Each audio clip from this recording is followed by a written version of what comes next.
Second video is about the need of the operating system. So the basic use of operating system is to provide the convenient to the user so that user can use and access the device easily and increase the throughput value. What is throughput value?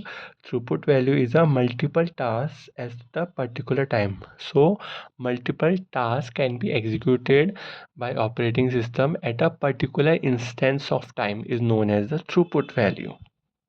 So first is resources management.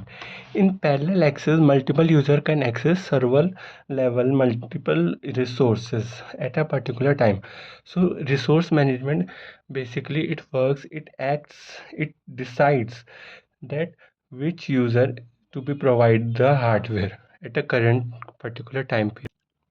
Multiple user send the request for or to the operating system for the resources. So resources management decide that which user should provide the resources, as multiple user send the request to the operating system at a particular instance of time, so it is not possible to allocate the resources to all the users.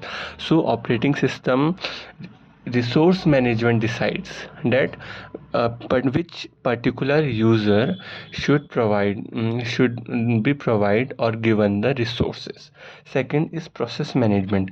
As we know that multiple processes are running in the CPU, and operating system manages the process. It basically decide that which process should be run first and should be executed first on the basis of the priority.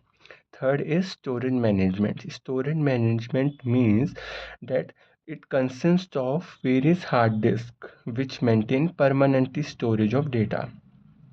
Like we have certain files in our system, so which files should be stored for a permanently is it is managed by storage management. Fourth is memory management. As we know that RAM is limited, so at firstly, all the process are transferred into the RAM. Then from RAM, it is transferred into the CPU one by one.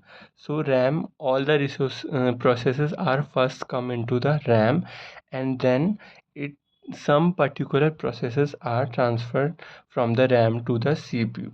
So RAM has a limited size, so allocation and deallocation is done in the RAM. As if certain process is executed already and it is still in the RAM, so it won't allow the any other resources to come into the RAM for the further execution. Fifth is security and privacy. So as we all know, we put a certain password in our systems to protect it from the further, or so that only authentication person will access it with a proper password. So in Windows, for a certain files to be accessed, so we put a password so that an authentication person can access it.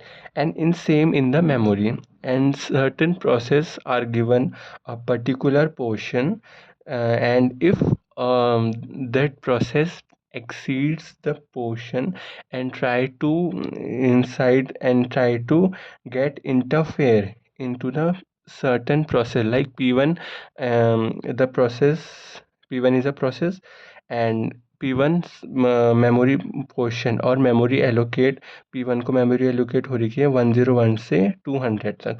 सो अगर वो 200 से बाहर आना चाहे या P2 में वो interfere करे तो वो प्रोसेस उसी टाइम ब्लॉक हो जाए, सो दैट तो कोई सिक्योरिटी या डेटा चेंज या डेटा ट्रांसफ़र ना हो. तो इस प्रोसेस इसको सिक्योरिटी एंड प्राइवेसी के अंदर ही आता है, so that there will be no data change occur within the process.